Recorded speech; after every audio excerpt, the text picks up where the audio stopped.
a province under Return pressure, home and come communities back with demanding proper answers. documentation. And now, That's the KwaZulu-Natal stern Premier warning Thami from Ntuli has KwaZulu-Natal made Premier comments that are Thami shaking South Ntuli. Africa's immigration Ntuli debate. was addressing Ntuli recent says protests in the undocumented foreign province over nationals must return to undocumented their foreign countries of origin. nationals. But he also says those who want to people come who back are to in South South Africa Africa should or do in so legally. KwaZulu-Natal Simple words on the without surface. permits. But in a country battling unemployment, crime, and growing frustration over public services, those comments have sparked intense reactions nationwide. Because this is no longer just about immigration. It is about jobs. It is about public resources. It is about politics. And for many South Africans, it is about survival. But here's where things get complicated. Supporters say the premier is finally addressing an issue many leaders have avoided for years. Critics warn that statements like these could fuel xenophobia and increase tensions in already struggling communities. Before we continue, like this video and subscribe for more updates on the story shaping South Africa today. Return home and come back with proper documentation. That's the stern warning from KwaZulu-Natal Premier Thami Ntuli. Ntuli was addressing recent protests in the province over undocumented foreign nationals. All people who are in South Africa or in KwaZulu-Natal without permits, they have to go back to their countries.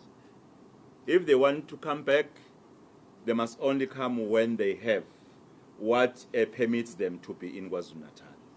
That is a firm position by our government, by our citizens, that to be here, you must be here legally so. If not so, you are against the law. At the forefront of these protests is March and Marches Jacinta Ngobese-Zuma, who says South African laws are being used to the benefit of other African countries. I think it's very disappointing. I mentioned this in the meeting as well, to see the posture that African countries continue to assume when it comes to leadership of their own people. African countries are comfortable with being failures, majority of them, of course not all of them. There are very few African countries that can really stand for what is right and stand for their people. South Africa, luckily, is a country with human rights and has emphasized the importance of protecting the human rights of all. And I think that's why we've become a hub for people wanting to be protected from their own governments. Meanwhile, Nkosikhona Phakela Umthakathi Ndabandaba has dismissed allegations of xenophobia and tribalism. This follows concerns that the demonstrations could fuel tribal divisions and perpetuate hate. Mina ngumfana walapha KwaZulu. Ngizalwa lapha KwaZulu, ngikhulele lapha KwaZulu, ngafundiswa ubudoda ngendlela yakwaZulu. Ngafundiswa nothando nje lwabantu. Abantu abangaziyo bayazi ngiyabathanda abantu bonke ngokwehlukahlukana kwabo. Angabi nayo inhlanhla ukuthola umuntu engibiza ngomuntu ocwasayo. Kodwa ke isikhathi esiningi ngizwe bekhuluma ngoZulu as a whole. Bethu uZulu uyacwasa. Kusho abantu isikhathi esiningi kuvamise ukusha abantu isikhathi esiningi abangayithandi bona. Abangakwazi bona ukuqhakambisa ububona. Abangakwazi bona ukuphumela obala bekhulume ngabo beqhakambisa ububona kwezinye izizwe. Bese mawufika wena ungumZulu uthi mina ngwakwaNongoma ehlala Nkosi ngiphuma enhlokodolobha yobukhosi bakwaZulu yena afuna ukuthi uthi wena ungwase South Africa. Ileyo ke inkinga engivama ukuyizwa kodwa cha mina angibabadlulula abantu. Meanwhile, in a recent demonstration held in Gauteng, another figure at the forefront of the march, Ngizwe Mchunu, confronted a man who resembled an alleged fugitive. The man is allegedly from an African country and is allegedly wanted by authorities for his alleged involvement in a murder. It's a Gauteng thing. Yes. It's not KZN. Yes. That's why I was saying that I'm trying to get information about the status. But I've been trying the colleagues here. They're not responding as yet. So as soon as I get information, I'll come back. KZN police say they're looking into the matter. The KwaZulu-Natal government says it's working on a plan of action to address illegal immigration. For Newsroom Africa on Channel 405, I am Siletiwe Ndlovu in Durban. KwaZulu-Natal is one of South Africa's busiest provinces. It has major businesses, transport routes, and densely populated communities. But it is also facing serious pressure. Hospitals are overcrowded. Youth unemployment remains extremely high. And many citizens feel government systems are failing. For years, frustration over illegal immigration has been growing quietly across townships and cities. Some South Africans believe undocumented migrants are increasing competition for jobs, housing, and healthcare. Others accuse the government of failing to control the country's borders. But human rights groups argue the issue is far more complicated. Many foreign nationals came to South Africa escaping poverty, instability, or violence in neighboring countries. And this is the part few people are talking about. South Africa's economic problems did not begin because of immigrants.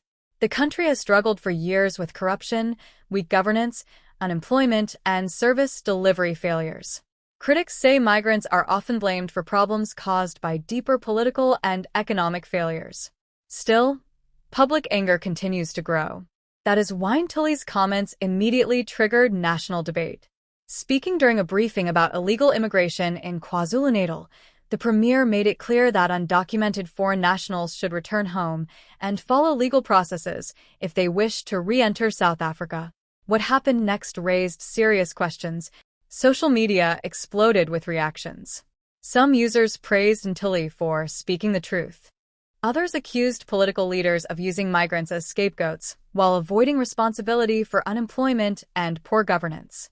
And there is another major issue. No one seems to fully agree on the actual number of undocumented migrants in South Africa. Different figures are often shared publicly, sometimes without proof.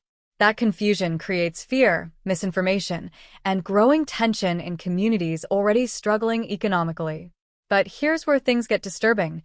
South Africa has seen xenophobic violence before. Foreign-owned shops have been looted. Communities have erupted into chaos. People have been attacked and displaced. Each time, leaders condemned the violence. But many critics argue the root causes were never fully addressed. Now immigration is becoming one of the country's biggest political issues. Several political groups are demanding tougher border control, deportations, and stricter immigration laws. Others warn that aggressive political rhetoric could make tensions even worse.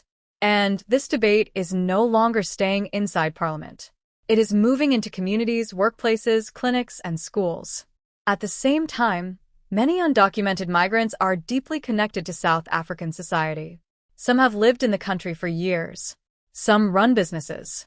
Others have children born in South Africa.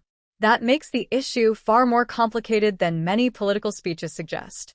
So, what happens next? Will KwaZulu-Natal introduce tougher measures?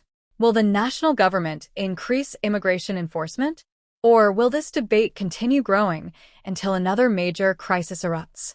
Right now, one thing is clear. South Africa is entering a very sensitive moment. Citizens want jobs, safety, and functioning public services. Migrants want protection and opportunity. And political leaders are under pressure to respond. The challenge is whether the country can address immigration concerns without creating deeper division and instability. Because if this issue is mishandled, the consequences could affect the entire country. So, now the question goes to you. Are leaders finally addressing a real national problem? Or are statements like these creating more tension in an already divided society? Comment below and share your thoughts.